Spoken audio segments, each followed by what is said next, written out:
point out that the sun shines down its power to all the world and makes the wind blow strong as it will. I wonder how gentle rains can fall upon the land, so lovely earth can stay lovely still. Hello, ladies and gentlemen. Welcome to the 547th edition of Energy Week with George Harvey and the amazing Invisible Man. In the flesh, but not in the studio. This is Tom Fennell. You heard his voice. He is real. This show is a compilation of news items that have come up in the last week. Today being the 2nd of November. And the show is for the dates October 26th through November 1st. And they come from my blog, geoharvey.com. You can visit there and click on the date that we talk about. You'll find probably 15 different news items you can look through to find the one that you want to read. Or 3 a day. 3 a day. Or you can go down below on the screen if you have the ability to scroll the screen and pick up the show as you find it down there, which would be either a downloadable text document that has just the items that we're going to be talking about, or it could be a link to a blog post, not geoharvey.com, but another blog post that has just the materials that we talk about. So we're going to be starting on the 26th of October, and we're going to be starting with a picture of a Whisk Arrow EVTOL. There's no H in whisk. There's what? No H in whisk. That's right. And this is from Clean Technica. And it says, and I quote, Whisk is the first EVTOL, means electrical vertical takeoff and landing, air taxi, firm to make public flights.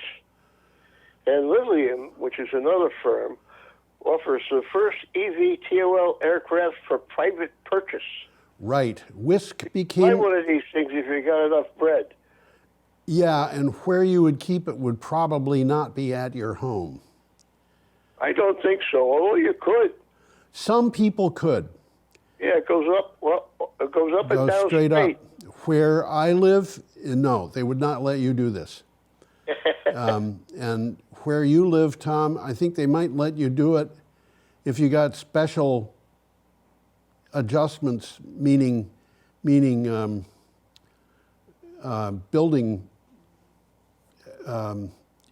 changes to the building to make it stronger on the roof. But I don't think you would be allowed to do this in Brattleboro. Whisk. I don't think so. No. You might be able to do it from a street, but you wouldn't be able to do it from a roof. No, in terms of legally, nobody would let you do this in a neighborhood. Whisk became the first EVTOL air taxi firm to make public flights at Long Beach Airport in Los Angeles County. Also, Lilium Jet, together with EMC JET,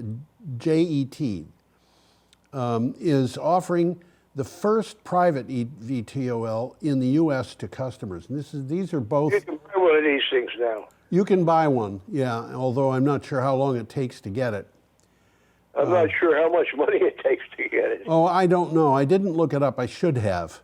I'm sure it's a lot. I would think it would be a lot. I would bet that this would be more expensive than your old Chrysler, which is kind of a joke because Chryslers aren't made anymore. or Chrysler as a company is not in business anymore. It's now whatever that other company is. Okay, should we go on? Can't dance. We have a picture of the of a hurricane. This is not the hurricane in the news. It's just a hurricane in the tropics. Well, it's a wicked hurricane. You can see those trees. Yeah, They're absolutely. all blown sideways. Yeah, this is from ABC News. Turbocharged Otis caught forecasters in Mexico off guard. Now, Otis they're talking about is a storm. Yeah. Scientists aren't sure why. That comes to us from ABC News. It sure does. Acapulco was told to expect a tropical storm. 24 hours later, Otis made landfall with 165 mile per hour winds. That was quite a surprise. Yeah, the strongest ever recorded in the East Pacific. So this was the strongest storm ever recorded in the East Pacific. Otis winds. And it developed almost overnight. Yeah. Otis winds went from 70 mile an hour winds to 160 mile an hour winds in just 12 hours. So that means that Otis went from being a strong tropical storm, not as powerful as an F1 hurricane, to being a strong F5 hurricane in less than 12 hours. That's a new development. That's a new development, and it's absolutely scary because it means that they can't predict how these hurricanes develop. This was just incredibly fast. How long would it take to evacuate Acapulco if they knew an F5 hurricane was coming? You got a guess, Tom? 2 days? 3 days? I haven't a clue, but it would not be sufficient. They just don't have time to evacuate places like Acapulco. And a storm like this can be extremely damaging. I saw the death count of people who died in it, and I was surprised that it was as low as it was because it was only 40-some. But this is really difficult. Hey, we got to stop burning things, man. Yeah, we have to stop burning things. This happened because the ocean was much warmer than normal. And we've talked about that many times. The ocean, you know, the Gulf of Mexico can be 7 or 8 degrees warmer than normal Fahrenheit. If the same thing is true in the Eastern Pacific off Mexico, the same problem can develop. And the hot water generates hurricanes. It generates hurricanes. It gives the hurricane stronger winds, more water to dump. It's a kind of a nightmare, and it's happening. The only explanation that I can think of for this is climate change. And if you don't believe in climate change, move to Acapulco. Lightning never strikes twice in the same place, right, Tom? That's what they say. It isn't true, though. Okay, our next item is a bullet train, or as they say, a high-speed train. Interesting picture of the train, isn't it? Yeah, it is. This is from Clean Technica. Did you catch how fast this train is in that story? I don't think I did.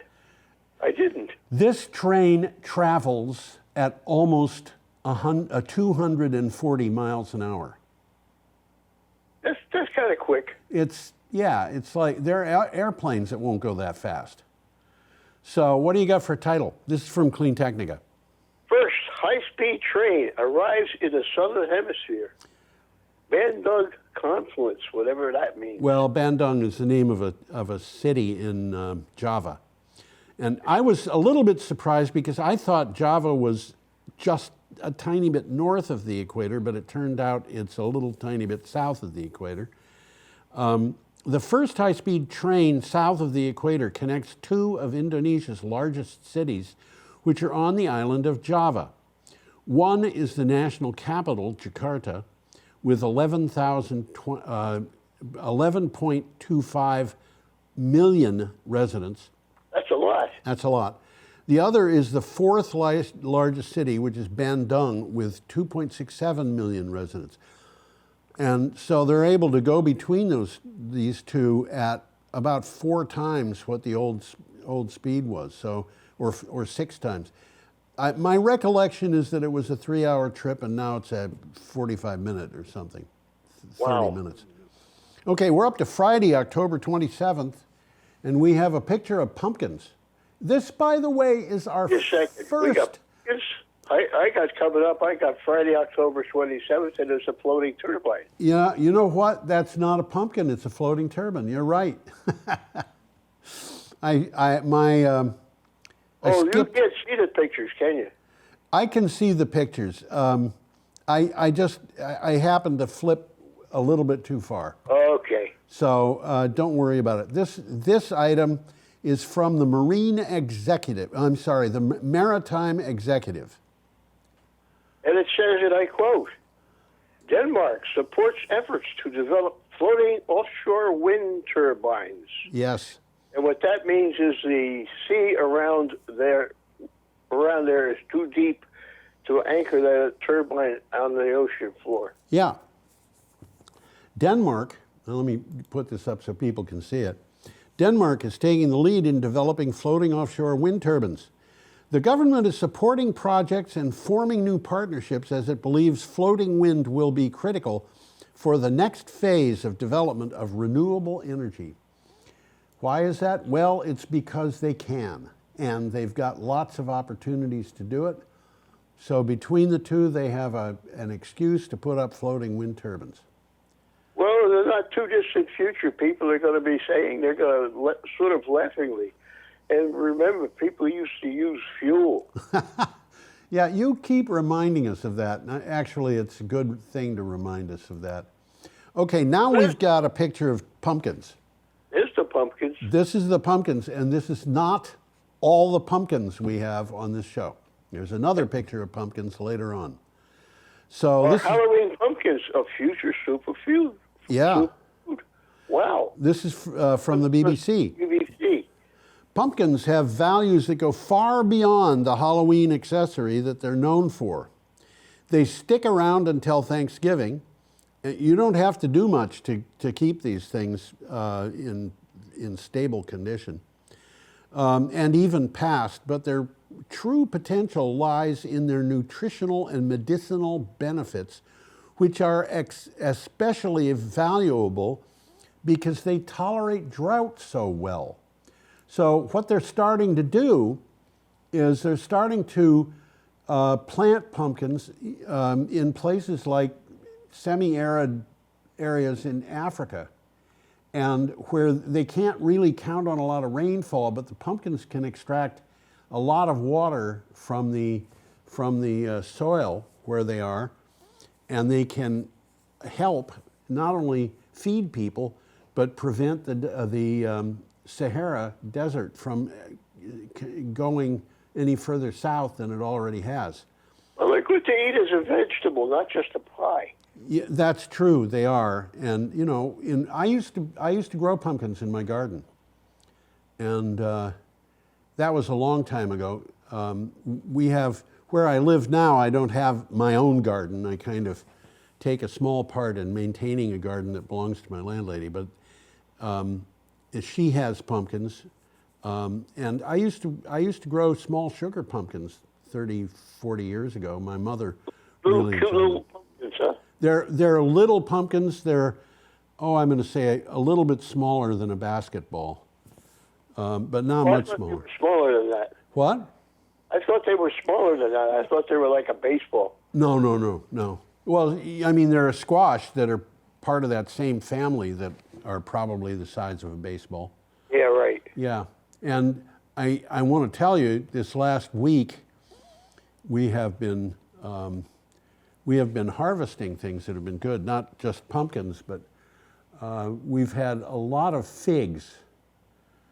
The fig crop came in very late this year. We have several cultivars of figs, and unfortunately, if you have a lot of rain, just as the figs are ripening, they do funny things, like they'll split or they'll turn out to be much larger than normal, and they'll be very juicy, but they don't really ripen. Instead, they ferment or rot. That's not good. Somebody else was telling me that their figs fall off the trees. And it may be surprising to people that people grow figs in Brattleboro, Vermont, but we grow figs and a whole bunch of different kinds of citrus. So, and pomegranates. And unfortunately, our pomegranates got attacked by raccoons. But you know, these are all things that can be done. And the thing about our citrus, figs, and things like that is that olives, that's another one. The thing about these fruit that I've been describing is that they're kept in pots, so they come inside for the winter. Anyway, pumpkins, remember it. Good for you. Okay, go on. Moving right along. Okay. Of a reef section. Yes, we have a section of a reef. I'm going to put that up so people can see it. What do you have for a title? This is from the BBC. Installation underway of 15 acres of 3D printed artificial reefs. That's right. In coastal North Carolina. Yeah, I said this was from BBC. It's actually from ABC News. Acres of 3D printed artificial reefs are being planted in coastal North Carolina to bolster its biodiversity and promote growth of natural reef. Natural reef. The reef itself is artificial, but the things that grow on it are not. The reefs are being planted in the Palmico River, a large estuary system on North Carolina's Atlantic coast. I'm glad they said the Atlantic coast because the Pacific coast is kind of hard to find. Well, it's kind of far from North Carolina. Yeah, and I don't think North Carolina has the Pacific coast. Okay. All right. We have a picture now of photovoltaic panels. And we're up to Sunday, October 28th. Saturday the 28th. Did I say Saturday? Well, it's certainly Saturday. This is from Smart Cities Dive. Department of Energy issues a draft plan for grid interconnections. Yeah, the DOE released a draft roadmap for transforming grid interconnection processes, a major hurdle to the Biden administration's goal of decarbonizing the power sector by 2035. About 2,000 gigawatts. You got that, Tom? 2,000 gigawatts? Gigawatts is gigawatts, Man, buddy. a gigawatt is the capacity of a modern nuclear reactor. 2,000 of them, of mostly renewable generation and energy storage, are in queues waiting to connect in the United States. And I have a few things to say about that. Well, it's the future. It is, but they're having a problem because they can't. You know, you build a gigawatt solar farm, that's huge. But if you can't connect it to the grid, what are you going to do with it? Right? Yeah. Well, one thing that you You're can not do. to use up that much power yourself. Yeah, it's hard to do that. Even if you have a big toaster and a gas dryer, an electric dryer. The thing that you can do is use smaller transmission lines and have a big battery at the solar site or the wind site or whatever. And what that means Or is somewhere in between. yeah, and that you can use that solar site to charge the battery, and then the battery puts constant power on the grid. And that power is higher quality than what you get from nuclear or coal or gas. Because unlike nuclear, coal, or gas, it can be, it is not fixed in its generation. Nuclear, coal, and gas, or major gas plants, not the peaking plants, not the load following plants. The baseload power plants have constant output. They cannot be adjusted in their output easily. And batteries can adjust their output in a millisecond, which means less than one cycle of the 60 cycle per second. Yeah, right. This is, so batteries have got huge advantages. And solar or wind backed up by batteries has its huge advantages. Okay. You can generate your solar while the sun is shining. Yep. And use it at night. That's right. Okay, our next picture is, our next article is also from ABC News, and again, it's about Hurricane Otis. So, Of Central America. This is a picture of southern Mexico, Central America, tiny bit of South America. Cuba's in there. Just started sneaking in there. Yep. The tip of Florida is in there, and I would expect that that would mean that you'd have a little bit of Texas in there too. So what do you have for title? Acapulco residents are fending for themselves in the absence of aid. Yeah, this is bad. That's not news. Yeah. In a city without water, electricity, or gasoline, desperate people have been allowed and even encouraged to take essential goods from wrecked stores since Hurricane Otis hit Acapulco. The goods they can take include water, food, and other things necessary to support them. Excuse me. So the authorities... Acapulco's in trouble. What's that? Acapulco's in trouble. Well, it was. I think aid is getting there now. But yeah, the authorities were telling people, if you don't have food, just take it out of that wrecked supermarket over there, because it's gonna, what are you gonna do? The food's gonna rot. So Absolutely. they're just telling people, take the food, take the whatever you need to stay alive, the water, whatever, and but don't. You steal it, then you throw it away. Yeah, and don't take the jewelry out of the jewelry store. We're not going to let you do that. You see? So that makes things a little bit better. Okay, now we have a picture of a solar array, and this comes from a publication called Governing. And there it says, I quote, Texas surpasses California with the most installed solar power. I think this is fascinating because the Texans are so adamant about not having renewables. Texas now has the most solar power installed on its power grid in the country, knocking California out of its longtime reign. The Electric Reliability Council of Texas, which is called ERCOT, the grid operator for 90% of the state, had 18,364 megawatts of solar capacity on the grid as of September 30th. Now, that's about 18 gigawatts, maybe. That's 18 and a third gigawatts, which is, you have to be careful about comparing solar power with nuclear, because nuclear has a capacity factor that's 90% or so, maybe above in the United States, 80% elsewhere in the world. Solar in Texas probably has a capacity factor of 0.2 or 20%. So the capacity factor of a nuclear power plant is about a little over 4 times as much high as solar of the same nameplate capacity. So a 1 gigawatt nuclear plant will produce as much electricity as about 4.5 gigawatts of solar. So 18 and a third gigawatts is the equivalent of, I'm going to say, maybe 4 large nuclear power plants. That's a lot of electricity.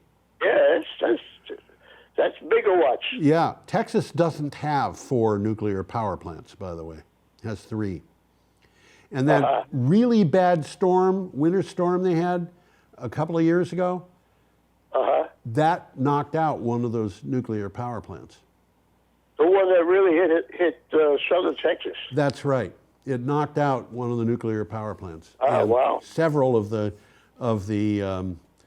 natural gas plants, and that was the real thing about that.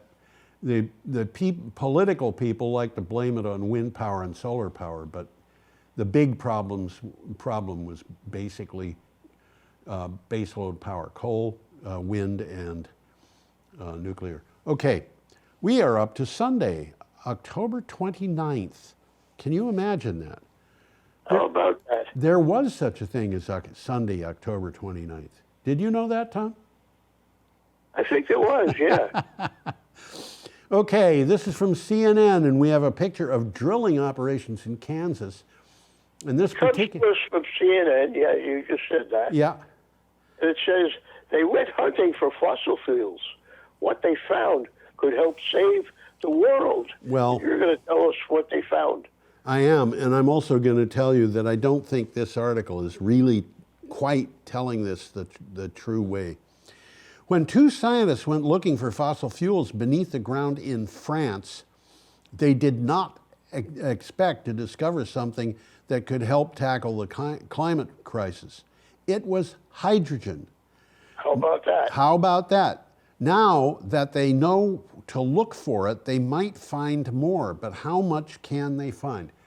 Okay, this picture is a picture of a drilling site in Kansas where in fact they're not looking for oil or gas, they're looking for hydrogen. They are, huh? What they call white hydrogen. You know, hydrogen comes in all kinds of different colors depending upon, and the colors don't have anything to do with the actual color of the gas. Green hydrogen means that it's made from water, and the splitting the water molecules is done using renewable energy. Yep. There's lots of other ways to do it. There's ways to do it that involve natural gas, and then you use carbon capture, and that's blue So green hydrogen. hydrogen isn't necessarily green in color. No, it's not green in color. Hydrogen is not green. But this is, called white hydrogen. You wouldn't be able to tell it from green hydrogen or gray hydrogen or what, but to look at it. But it is hydrogen that they're taking from underground. And Well, there's a lot of changes happening over the world these days in energy. yeah, there is. No doubt about it. So, should we go on again? Get this. Okay, our next picture is kind of fun. A picture of an aeroplane, eh? It's an E-hang, okay? The first autonomous electric aircraft on Earth to get approval for commercial flights. Okay, this is from Clean Technica also, and it comes a day or two after we learned that that company was making air taxis. And is this really the first to get approval? I don't know. But I'll read what it says. An E-hang EVTOL aircraft, that's electric, vertical, takeoff and landing, EVTOL. The EH216-S, what a name. Why didn't they just name it Ralph? I was going to suggest exactly the same thing. Ralph, you were? Okay. Has just been approved for commercial flights by the Civil Aviation Administration of China. Well, it's nice to know that they're civil. This is the first such approval anywhere in the world, and the EH216, I'm going to say -S because it's not a dash, it's a hyphen, is not only electric, it's also autonomous. How about that? And they have a bunch of them in that picture. Yeah, they do. Yeah. So it doesn't need an operator. It doesn't need an operator, but it does need to know where you want it to go. And they would have to have that, people get in and out of that thing with those rotors not in motion. Yeah. So that's something to consider too. Sure, they figured out how to do that. They probably, you know, it's probably like they sense the position of people approaching and don't let the doors open with the rotors in operation. Yeah, So something like that. that kind of thing. That would not be terribly Sounds difficult. sensible. Okay, our next item is from Clean Technica also, and we have what looks like an Uber or Waymo ad, and it actually is an Uber image. What do you have for a title? Phoenix Uber riders can now order a Waymo robo-taxi. So the people on the ground can order their own robo-taxi. Yeah. Uber Okay. and Waymo formed a partnership in the Phoenix metro area. A few days ago, Uber customers were able to get matched with fully autonomous, all-electric Waymo ride for the first time in the 225 plus square miles of Metro Phoenix where Waymo has been operating. I got to tell you, 225 square miles, how many square miles do you suppose Brattleboro is? Not 225, that's for sure. No, it isn't. I think 225 square miles would probably stretch Brattleboro from the Connecticut River all the way to Bennington. Oh, I think so. Oh, yeah. Yeah. I think that might be. Phoenix is a little bit bigger than Brattleboro. Phoenix is a little bit bigger. I've been there. I don't want to go back. You know, and believe me, I'm not trying to be mean to people in Phoenix or anything like that. You see Arizona Highways magazine. I used to look at that all the time. It used to come. It's a good magazine. It's a great magazine. And I would look at the pictures and I would say, man, is that beautiful. I am so glad that I'm not there. The problem with Phoenix is I have a problem with heat and sunshine. I burn like mad. So, you know, if it's going to be hot and sunny, that's not my kind of weather. Okay, should we go on? Can't dance. Yeah, can't dance. Monday, October 30th. Monday, Coming right October up. 30th, and we have a picture, and we have an article from Xinhua. And there's a picture of solar panels. Solar Amazing. panels. And those solar panels, incidentally, are not in China, they're in India. I happen to know because I found them. But you go ahead and we'll pretend they're in China. Is that okay? That's okay with me. Okay. What do you got for a title? The world's capacity of renewable energy surges. Okay, now let's just pay attention to the numbers here. China's installations of renewable energy hit 172 million kilowatts. That, I believe, Gigawatts, is 172 gigawatts. 172 million kilowatts is 172 gigawatts. Gigawatts is bigawatts. That's right. In the first 9 months of this year, and that's a 93% increase from the same period of last year, according to the National Energy Administration of China. This surge reflects the country's commitment to promoting green development. It's interesting that China is theoretically a socialist country, but it's pretty capitalist in the way it Oh, it's operates. unbelievable. The Chinese people are, I think, the most capitalist people in the world. And it's always, I want to make a lot of money to make my family more important. It's how it seems to me to be. You know, they're very family oriented, but it all has to do with my family in terms of how the status of the people around. By the way, there was an article that appeared, I think today. It might have appeared yesterday, and if it did, I apologize, because if it did, we're going to be talking about it later in this show, saying that the capacity additions in China, the permissions that have been granted for new coal-burning power plants are just monstrous. They're so big. Hundreds of gigawatts of new coal-burning power plants.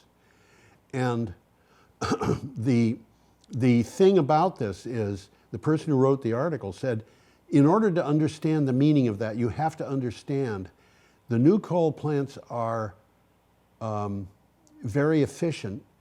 They are replacing old coal plants that are very inefficient. But the other thing is, most of the new coal plants that are permitted are never built. That's so. Yeah, that they're not building all these coal-burning power plants. They are building some. It's not economical enough. No, they're not economical. And the Chinese have been building huge amounts of renewable power, as we've seen here. Okay, our next item is another pumpkin patch. I was wondering what that thing was. Well, I happen to know because I read the article. Actually, it's because I happened to put together the caption that's on this picture. Okay, this is from ABC News also. Water woes, hot summers, and labor costs are haunting pumpkin farmers in the West. Yeah, Pumpkins can survive hot, dry weather to some extent. But the heat of this summer, which broke records and went well over 100 degrees Fahrenheit, was just too much, said Mark Carroll, the Texas A&M extension agent for Floyd County, Texas.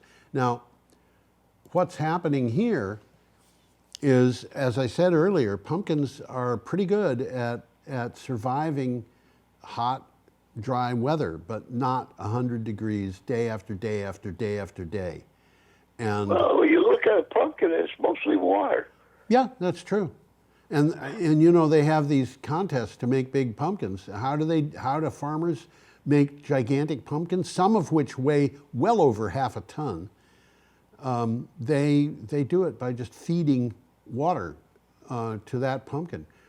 I read about one once several years ago where the pumpkin got so much water in it and it grew so big so fast that it had internal pressure that was just building up and up and up. And one day the farmer went out and discovered that his pumpkin had exploded. And he thought that some sort of person had come in and, you know, blown it up with a cherry bomb or something. But no, the pumpkin had just exploded. It wasn't a vandal, it was just the pumpkin. Okay, our next picture is up. What do you suppose that is, Tom? Well, it looks an awful lot to me like a windmill. A bunch of them, in fact. They're all over the place, and there it is. Yeah. There's really a lot of them in that picture. I have not even tried to count them. This particular item comes from Renews. And it says, and I quote, HD Hyundai Electric inks a 3 gigawatt Korean MOU. What's MOU? Memorandum of Understanding. Aha. Yeah. Well, it tells us that in the next sentence. It sure does. I see MOU all the time, and I never want to put it into my blog because I don't think people really understand MOU. So I always expand it somewhere in the thing, because if it doesn't get expanded, people won't understand the entry. HD Hyundai Electric signed a memorandum of understanding with Pacifico Energy Korea, CS Wind, Korea Ocean and Engineering and Consultants Company, and Daebul Shipbuilding at HD Hyundai Global R&D Center. R&D, of course, is research and development, to justify an offshore wind power project of over 3 gigawatts. Gigawatts. Yeah, in South Korea. Now, gigawatts is bigawatts. You know, I was talking about comparing solar and nuclear just a few minutes ago. Now let's compare offshore wind and nuclear. Nuclear power in Korea has probably got a capacity factor of about 80%, 85%. And offshore wind power and in that area might have a capacity factor above 50%. So 3 gigawatts of offshore wind power might be almost as much as 2 big nuclear reactors.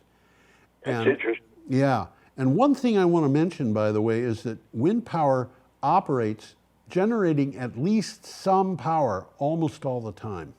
Yeah, it generates power at night. It generates power. Probably more at night. Yeah, more at night. But it generates power almost all the time. There's almost always some amount of electricity coming out of a wind farm. And the figure that I remember that showed up a couple of years ago was that somebody did a study about this and found that there was at least some power normally from an offshore wind farm 98% of the time. Wow. Yeah. I mean, you know that sun is intermittent. It's truly intermittent. You're not going to get electricity out of solar panels at night unless they're special solar panels. Well, there are solar panels that will develop a tiny amount of electricity from starlight or something, from moonlight. But wind power is not really intermittent quite the same way. You cannot predict months in advance the way you can with solar. But wind power is really going almost all the time. And you know, I should bring this up because this is kind of fun. My bet is that most people would find this hard to believe. But I'm interested, Tom, in what you think of this statement. If you allow yourself just a theoretical budget, you can spend as much as you want, it is possible to overbuild solar and wind power to the point where you will always have as much electricity as you need. They'll be paying you to take it. What? They'll be paying you to take it. Yeah, but you'll always be it is possible to overbuild solar and wind to the point where you always have the electricity you need. However, it is not possible, even in theory, to get all of your electricity from baseload power. Uh-huh. Think about it. Baseload power plants have got peaking plants and load following plants and all kinds of plants backing them up. And the peaking plants are very expensive. Absolutely. So, you know, this is the flip side of the coin. Solar, the sun doesn't always shine, the wind doesn't always blow. Yeah, that's true. And your baseload plant, if your baseload plant is 100 megawatts, then it's going to generate 100 megawatts. And that's what it's going to generate, whether you want it or not. Yep. Right. So you got to figure some way to store it, or it's going to waste. Yeah. Or you have load following plants and peaking plants and all kinds of stuff to make sure. And the meaning of the word baseload. The base load is the minimum amount of electricity demand you expect to have over a period of time, which if you're designing a plant is going to be the lifetime of the plant. So the plant is designed to produce the minimum load that will be put on the grid while it's running. Not the maximum, the minimum. Right. So you need more. Okay, we're up to Tuesday, October 31st. Nice picture of a truck. We have a nice picture of a truck. Well, it's an electric truck. That's right. It's a Scania 40R battery electric truck. This is from Clean Technica. This is not a hybrid truck. It is just battery. What do you got for a title? Scania brings new energy by offering next-level electric trucks. Yep. Scania, and you can tell by the name that it's got to come from Denmark, Norway, or Sweden. Scania unveiled its cutting-edge line of regional electric trucks with zero emissions in June 2022, and the manufacturing process is set to commence in Sweden. The truck boasts a power of 400 or 450 kilowatts, perfectly suited for a wide range of truck applications. Now, a kilowatt is, what is it? 1 1/3 horsepower, as I recall. Is that right? That sounds about right to me, yeah. So a 450 kilowatt truck would be about 600 horsepower. So this is not goofing around here. Okay? Significant. Yeah. And you see the way from that truck picture. Yeah. It's a nice place to store a battery. Yes. Right behind the front wheels. That's right. Yeah, that's right. Okay. Well, I'm going to move on to the next picture. We'll see what it is. Oh, yes. This is a picture of rooftop solar. Rooftop solar on what looks like parking in an urban neighborhood. Here's how foundations are bringing solar to lower-income communities. Yep. This is from Canary Media. The rooftop solar industry is booming, but far too few lower-income Americans have benefited. Now, a growing number of charitable foundations are stepping in to redress that injustice, using different ways to bring the benefits of solar to the communities that need it most. I have a comment on this, and that is, you don't need to realize that it's, giving help to people who need it is kind, or that it's really important. The fact is, if we don't help these people get to where they need to be to deal with climate change, then we're not going to deal with climate change. That's true. If we don't help these people, there will be consequences. Yes, there will be real consequences for our grandchildren, our great-grandchildren, and that doesn't mean that our grandchildren or great-grandchildren have to live in tough neighborhoods. It means that we have to deal with helping people, not just in tough areas of Detroit or whatever, but all over the world. Oh, yeah. Okay, I'm going to go on here. We have a picture of San Diego at night. Prove it by me. Yeah, well, I can't tell either. I can read the license plate of that one Tesla that's right in front of this, which surprises me a little bit. It might be the car that belongs to the photographer. But this is from KPBS, which I think is either a radio or television. Yeah, that's a radio station or a TV station. Yeah, in San Diego. Yeah, in San Diego. So what do you have for a title? Cars are canceling out San Diego's progress on renewable energy. Yep. Wow. San Diego has made enormous strides toward getting more of its energy from renewable sources such as wind and solar in recent years. But according to the city's latest inventory of greenhouse gas emissions, that progress is being canceled out by pollution from cars and trucks. Why? Because the pollution is increasing. That's not helpful. Okay, Not at all. should we go on? Yes. We have a picture here of, it's a map from NREL, the National Renewable Energy Laboratory. And it is a map of the wind resources of the United States. Darker blue means bigger resources. Shows there's a lot of wind resources in Central America, Central U.S. Yeah, it's surprising. They're not as rich as the wind resources off the coasts of... Both coasts. Yeah, both coasts. And look at... Wind resources. Look at the Great Lakes. That's amazing. Yeah. You could get a lot of wind power from the Great Lakes. That's right from the Great Lakes. Absolutely. And you know, the middle of the Great Lakes, if you could have a huge wind farm in the middle of the Great Lakes and it would be absolutely not visible. Nobody even was there. Yeah. But I remember when when I was in school, it was in the late 1950s, a guy was out fishing and his boat lost, the motor conked out and he couldn't restart it. And he was on Lake Michigan in trouble for a week. Wow. Yeah. Okay. I hate when that happens. Yeah, it's not fun. This is from Clean Technica. What do you have for a title? Biden-Harris administration approves the largest offshore wind project in the nation. Yep.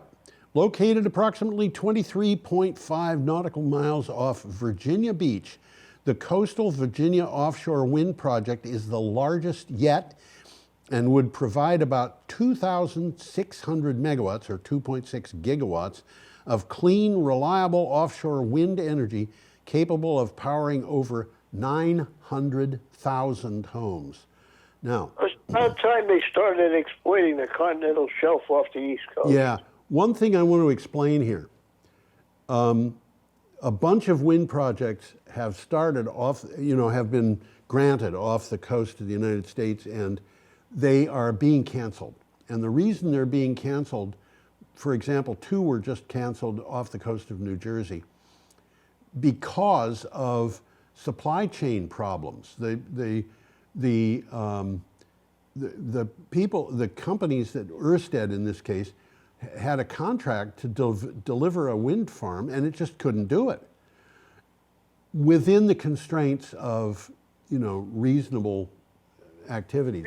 Resources weren't able to be marshaled properly. That's right. So they canceled.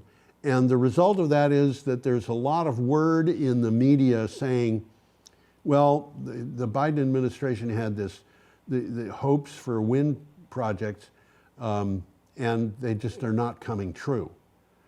Well, it's more than the Biden administration. It's, for example, Governor Hochul in New York State, and the wind farms off the coast of New York State, off the coast of Long Island, went to the state of New York and said, could we renegotiate the prices?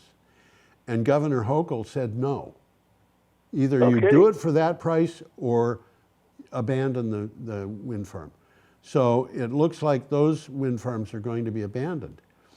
But the fact that Governor Hochul said no doesn't mean that she doesn't want the wind farms built. It means that instead of renegotiating the prices, she wants to put those contracts up for auction again. Oh. And the new auctions... Let the market set the price. Exactly. And the new auctions are there are companies bidding on the new auctions off the United States. Some of the auctions in some places, like the ones in the Gulf of Mexico, are not attracting bids. So they're just not attracting bids. Some of the auctions, the ones off the UK and so forth, are not attracting bids for different reasons. But the ones in the United States are still attracting bids, and they will still go ahead. They're just being delayed a little bit. So yeah.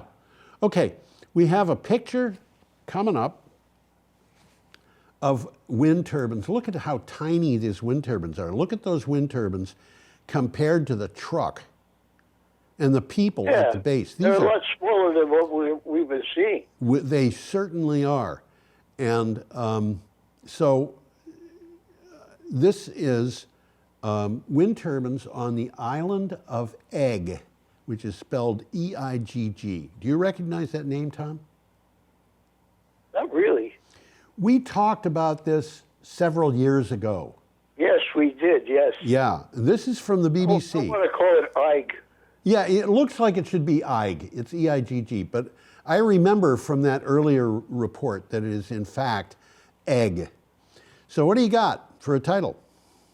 The Isle of Egg, the community-owned island that powers itself. Yep.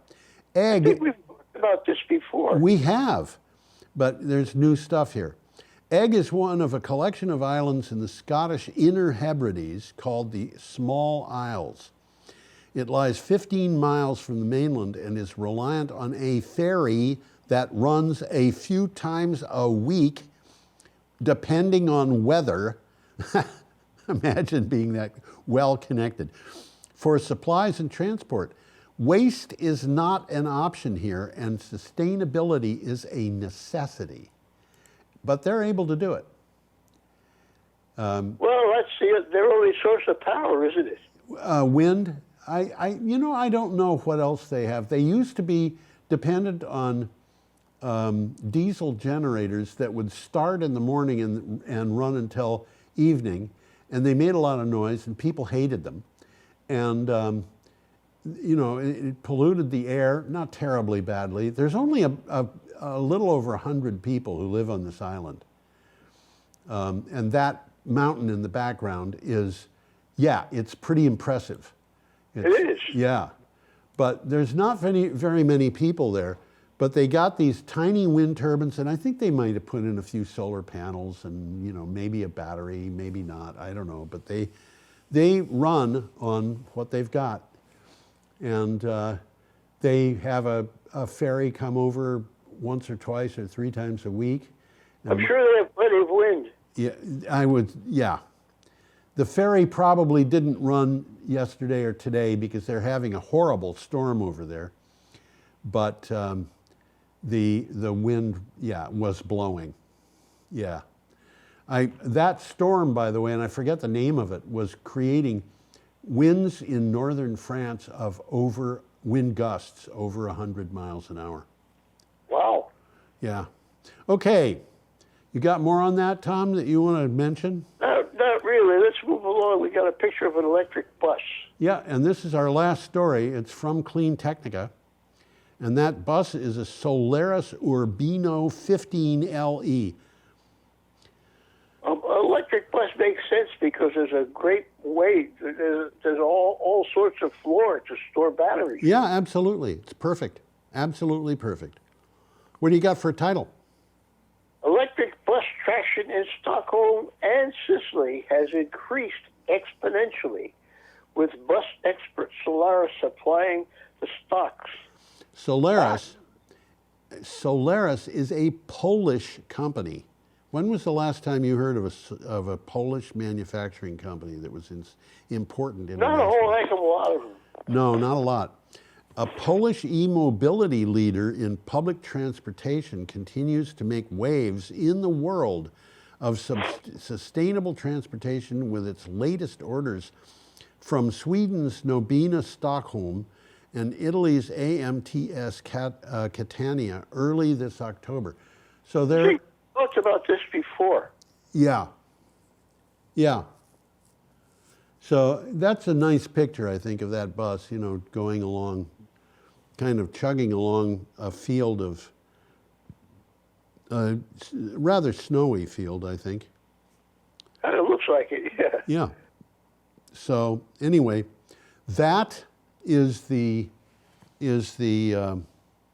full story of our broadcast for today. And well, electric buses make sense because, like I said, there's an awful lot of place to store batteries. oh yeah, actually, electric pickup truck makes sense too. It does, yeah. Yeah, for much the same reason. Okay, and our final slide, which I don't think Tom has seen. I haven't, no. It wishes everybody a curiously rewarding week. Uh-huh. Is your cat around, Tom? No, he's not. I don't know where he is. He hides every time we say goodbye. He doesn't want to wave. This guy is a real honest goodness spoil sport. I think you should have a talk with him. He was here. I know that. But, He knew it was coming up. He just got... He just didn't want to wave. I had a cat once that you could talk with, and she would talk back. Uh-huh. Yeah, I'm not kidding. I believe if she needed to go outside, she would stand by the door and say, "Meow, meow." If she wanted... Cats are a lot smarter than they want us to think they are. Yeah, that's right. She was a smart cat. Anyway, I'm waving goodbye. I happen to know for a fact that Tom is waving goodbye, and Tom's cat is keeping his tail still and smiling to himself. So I hope everybody has a curiously rewarding week. Bye-bye.